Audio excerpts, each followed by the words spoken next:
I love that it's going to be the opening of the video. Like someone's going to turn in and the first thing they're going to see is just you doing that. No, because the recording is always like one of us going, Well, anyways, um, if you guys could put your name in the chat if you haven't already, that would be immensely helpful. Since we haven't got these in NeoEd yet, that's how you will get credit for attending said professional development session.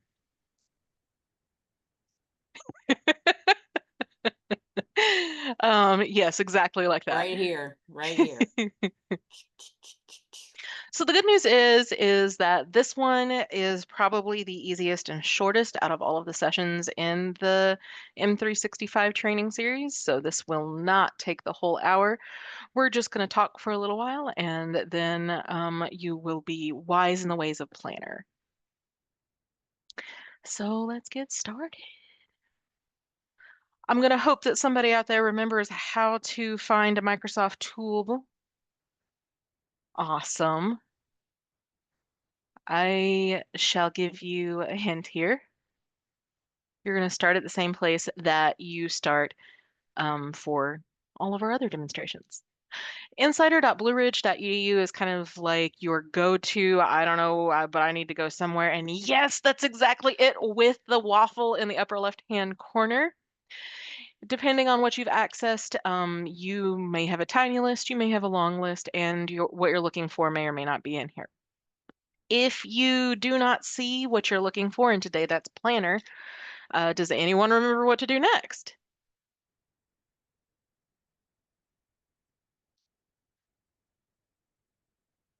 Yes. You have the search option up here, or you can click on the More Apps button down here in the lower right-hand corner. If you click this and you still don't see Planner up here in this top section, you can get to the full list by clicking that All Apps button, and it'll show you the full list of all Microsoft products listed in alphabetical order from which you can select Planner. Planner is one of those that has more than one interface. You can interact with it here through the browser, but you can also interact with it within Teams itself. I'm going to use my Teams desktop app to do the demo today, just where you guys can see everything, and I already have it all pulled up and ready for you. So when you first open up your Teams, you may or may not have Planner over here on the left-hand side. If you don't have it, you can still access it by clicking the three little dots here, and it'll probably be in this list somewhere, or you can search for it. If you click on it from the list, it will open it only one time. But if you would like for it to stay pinned to your navigation bar, you can then right-click on the icon, and then you can click Pin. Mine says Unpin because I've already pinned it, but if it's not pinned to yours, it will say Pin. And that will keep it over here in my left-hand navigation for all time until I unpin it and I can move it around as I see fit. Heather, do you have two screens going? Do I have the wrong screen open?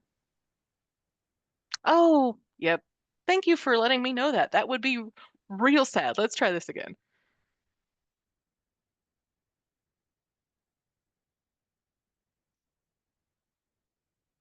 You know, that's kind of embarrassing. Like I'm an IT person. I just messed that up. No judging. We've all done it. All right. So, can you see it this time?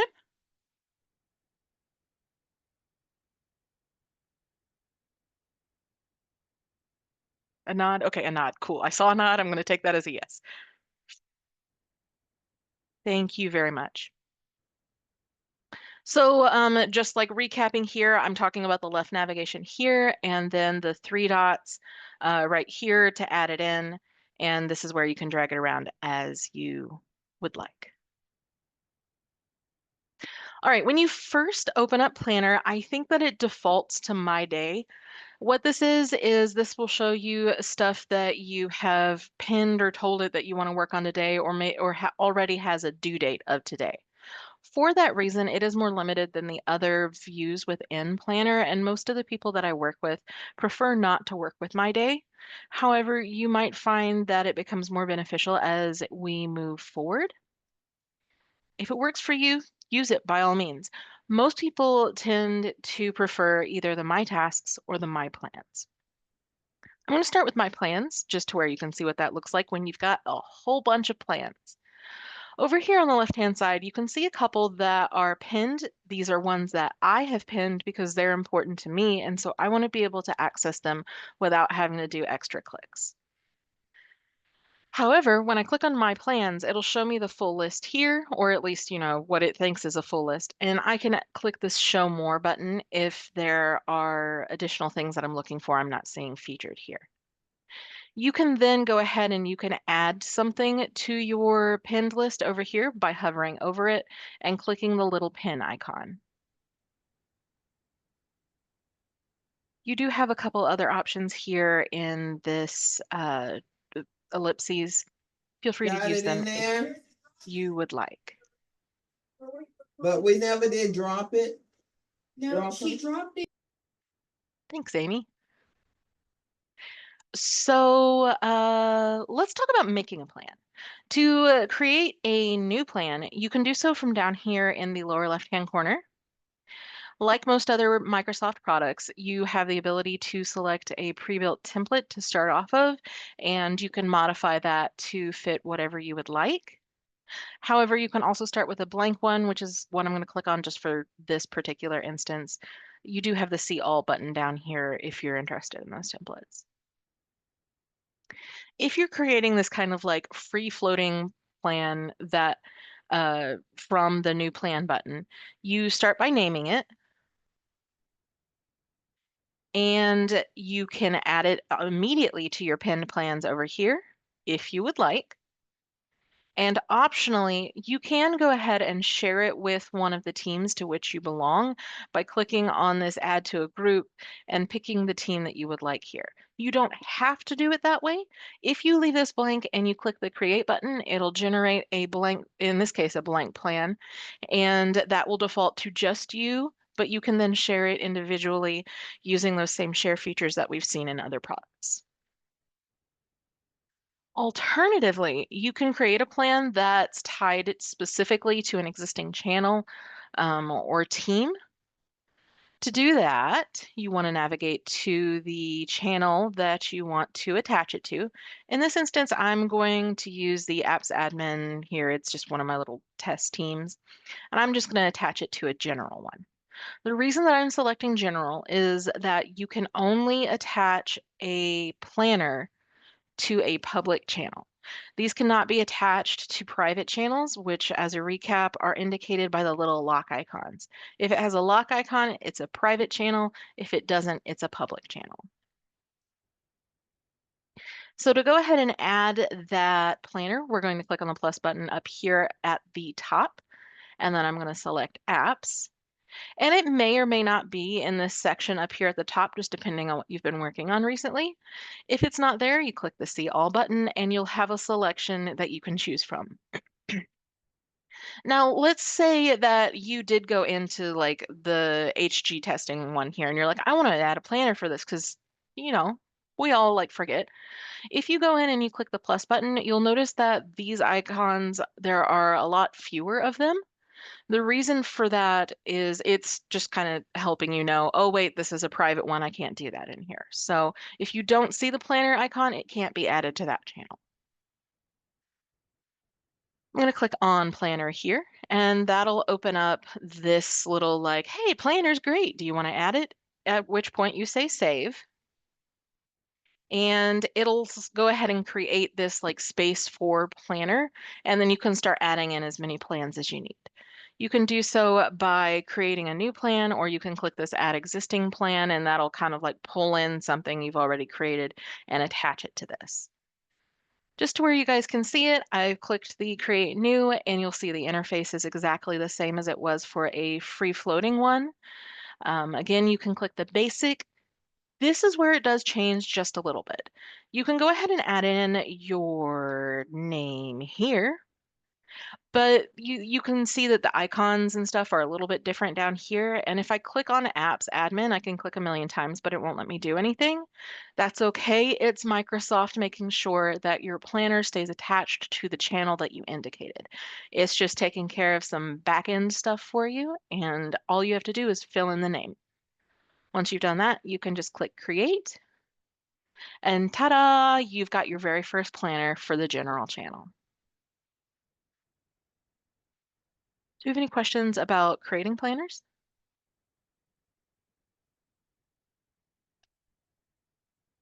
While you're thinking about that, I'm going to go over here back to my planner app because that's what I like to work from because it lets me get to all of my plans. It doesn't matter what channel I'm in. All right, it looks like we're good. So I'm going to click on this Microsoft Planner training. This is a planner that I've created it to use as a demo today. Let's talk a little bit about what we're looking at by default here on the screen. It usually defaults to the board view.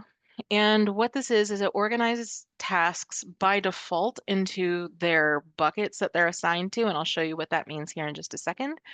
However, you do have other options if you would rather have them grouped by their progress, due date, or even who they're assigned to. You can do that here, and you'll see that these right now where it's set to bucket will change to whatever their progress status is or whatever it is you pick in the list.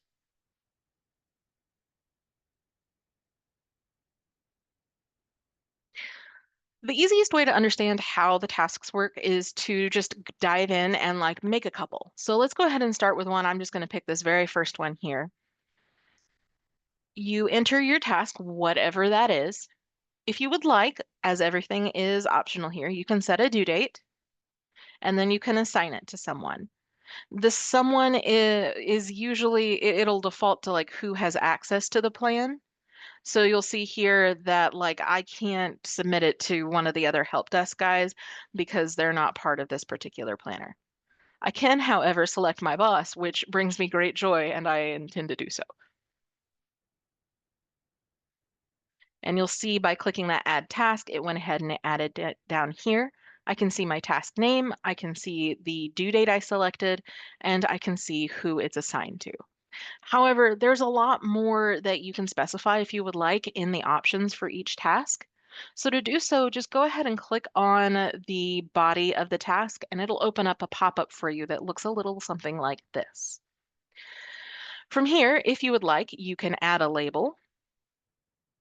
Let's see, Amy likes blue. We'll give her a, oh, actually, nope, I changed my mind. We're going to give her the aqua one. You can add a label here, and you can also like modify these labels to where they actually say something meaningful. So instead of having like the pink one, maybe it says, I don't know, registrar tasks. And you can see that kind of changed the like classification label. You can have as many of those as you would like, and I'll actually show you a fun little trick with that here in just a minute. Here you specify what bucket you would like the task in. For my plan here, I set up 3 buckets in advance. I have prep, implementation, and follow-up as this is a sample plan for implementing a change process. You can have these buckets be whatever you would like, and you can add as many as you want. I'll show you how in just a second. But for now, we'll go ahead and pick the one we want it in. I'll say prep is fine. From here, you can change the status. So if I've started to do something, but I haven't finished it and I want to keep the team up to date, I can do so by changing it from not started to in progress. You can change the priority to any of these here. There are additional icons that pop up with that, and you can filter based on priority. We'll pick important for this. You have additional date options. You can pick like when the project starts. You can pick, of course, the due date of whenever it's due. You can add a repetition if you would like to where this task will pop up again like once a week or every weekday or whatever repetition you would like. Do be aware that I have seen this behave a little bit strangely if there's not a start date. So if you're using the repetition, you probably would like to consider using a start date. Here we can add a description with further information about the task. And we can choose how we want that to interact with the space. Additional options that I have are this checklist right here. This is where you can kind of add subtasks. So for instance, if this were, I don't know, an event or something, like your special, like run the big conference, maybe down here, it would be meaningful to you to be like, get the chairs, get the tablecloths, get the food. And I'll show you what that can look like here. You can add attachments and those will be available to everyone. So either you can add the attachment as a reference for whoever you're assigning it to, or you can have them add an attachment to like submit whatever deliverable or product that it is that you need from them for that task. There's a comment box down here on the bottom. And when you type stuff in there, it'll go ahead and it'll log it and attach it to that particular task, and you can see it down here. One thing to bear in mind as you're going through the task and customizing it is this show on card option right here. It'll show up in a few different locations. However, you can only pick one. It will only it'll only show one of the areas on the card at a time. Whoops. All right. So let's look at like what some of that looks like on this base page of my plan, because why would you want to show something on a card? Why would you bother adding in all of that extra information? Well, it's because this is customizable and it'll allow you to show whatever information that you need at that person's fingertips so that they don't have to click around and go looking for and digging for whatever particular data it is that they need with that. For instance, I've got this one right here, which is review options with stakeholders. And you'll see there's these smaller little checkboxes down below it that says demo with company B and debrief with stakeholders for selection. These are those checklist items that I mentioned you can add. If you look down at the very bottom, you'll see that there's a little check and then a 1/3. And if you hover over it, it'll further explain that and say one of 3 checklist items are complete. So that means that this task had 3 checklist items and one of them has already been marked as complete. If I mark the second one, it'll go ahead and it'll disappear. And this little item down here will switch to 2 out of 3 checklist items complete. However, though that data is not lost to you, you can still get to it as well. That's not what I meant to click, but we apparently have completed all of the checklist items. As with any of the other information that you're storing in the task, you can view it by clicking on the task itself and it'll open the full list for you. I can see here, these are all 3 of my checklist items and they've all been marked as complete now. You can do the same thing with the task itself by just clicking here and it'll mark that as complete with a happy little ding. You have additional icons that become available and with each change that you make. For instance, with some of the stuff that we did on the previous task that we were playing with, there's this icon to indicate that it's important. You'll see this one here. Those are priorities. This priority is set to urgent. And you can also, remember, you can filter and group by those if you would prefer. This blue icon here indicates that this task has been marked as in progress rather than not started. And this little chat bubble indicates that there are comments attached to that particular task. And if you're not sure what any of these mean, as you can see here, you can hover over them and it will give you further information about what those icons are indicating. Here you can see not only is there like a calendar date, but it's got this little circle-y arrow thing. What that's indicating is that this particular task is recurring. Once again, if you hover, it'll explain it further. Um, that it's just to let you know more information at a glance. Last but not least about those little icons and doodads letting you know what's going on is you'll notice that this particular date is highlighted in angry red. That's because this task is overdue. It was due on November 1st and it's not been completed yet, so Microsoft is doing their best to let you know that you still have something outstanding. If you're looking at this and you're like, I swear there was more, and I know we've done some stuff, you can still access those by clicking on the completed tasks at the bottom of the column, and it'll show you all of the stuff that's been marked and who it was that marked it as complete. And if you hover over it, it'll even show you when they marked it as complete. It's really great for managing and double checking your projects. I did say I was going to give you one little fun tip here. If you click on the labels, it'll go ahead and it'll collapse them down. So if like you only want to just like color code stuff, you can totally do that. And by clicking on it, it'll just show you the little color blurbs here. So what if these buckets are not the buckets that I want? By default, most plans come with like to do, in progress, and done or something like that. And as I'm showing you here, that doesn't work for every plan. So you can add a new bucket by clicking this add new bucket here.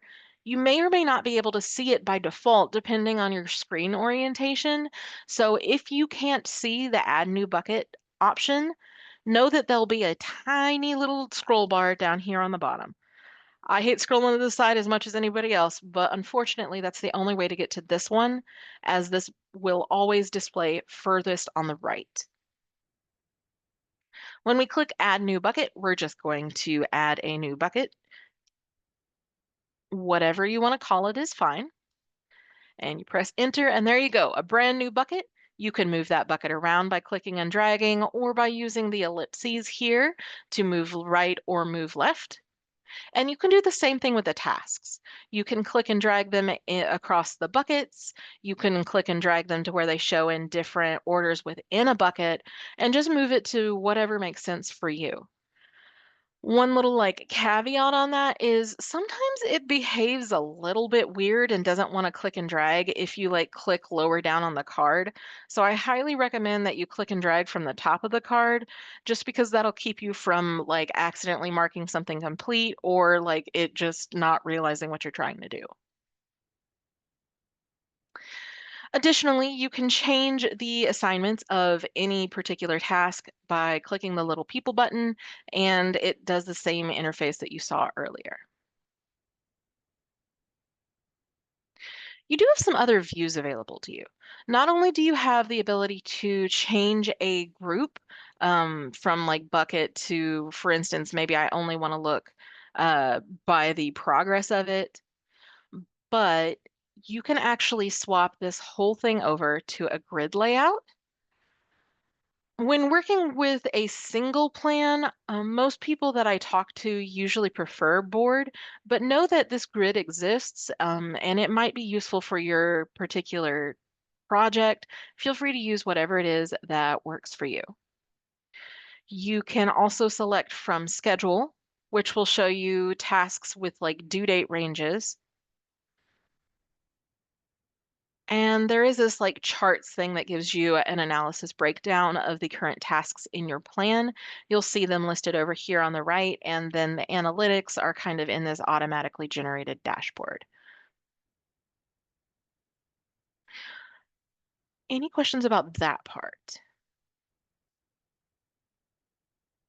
I mean, I trust you guys would type it like as it came up. So I'm gonna just operate under the assumption that there's not. I'm gonna move on to the next part.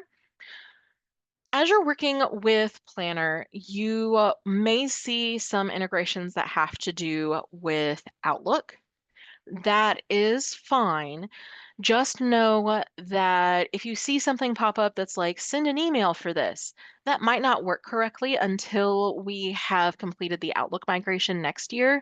Planner is one of the services that will receive new features once we've moved over to that.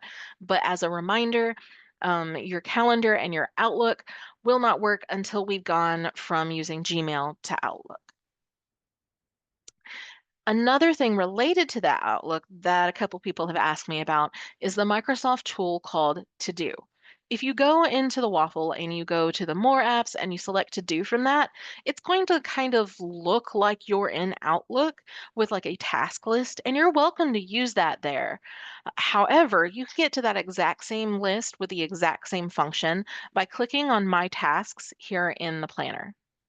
So the difference between my planner or my plans and my tasks is my plans shows you every individual planner that you have access to, and you can click on it and work within that singular planner. If you're in the My Tasks window, you'll see that it shows you everything from all of your planners. For instance, I've got these here.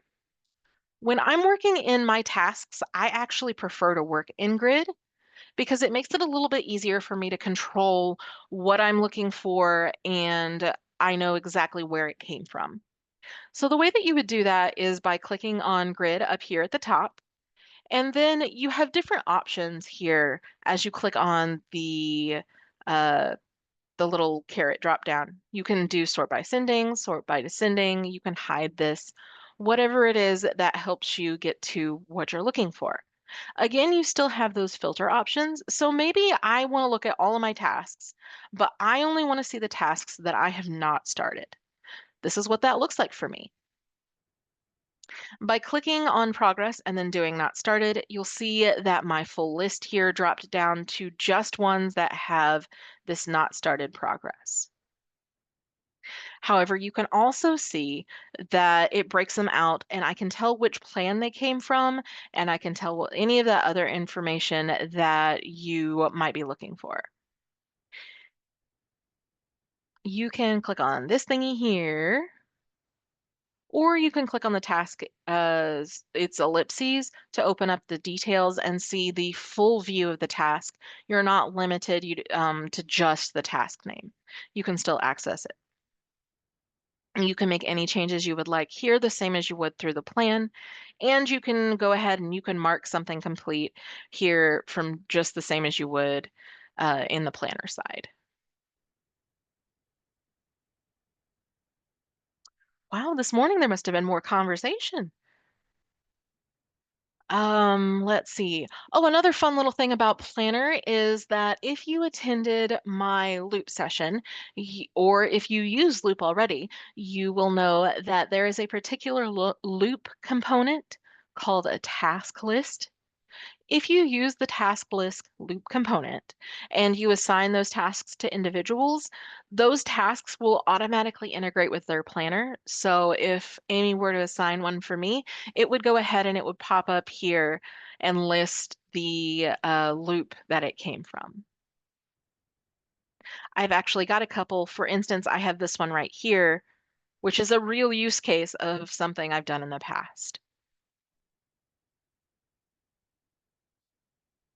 Well, I do want to go ahead and open up the floor just for any other questions that you might have about Planner. I did promise that this one would be shorter, so that pretty much covers all of how to use it.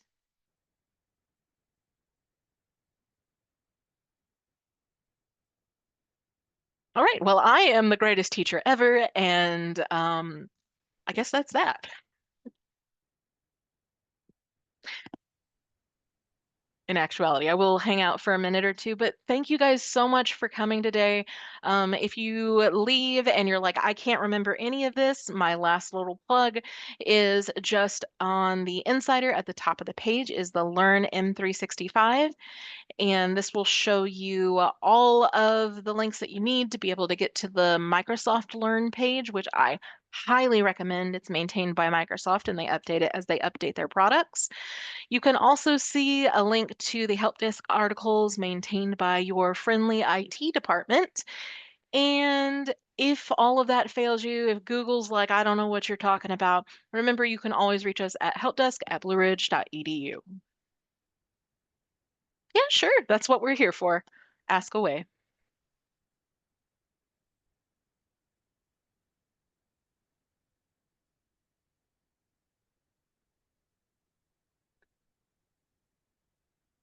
Okay, I'm gonna stop recording.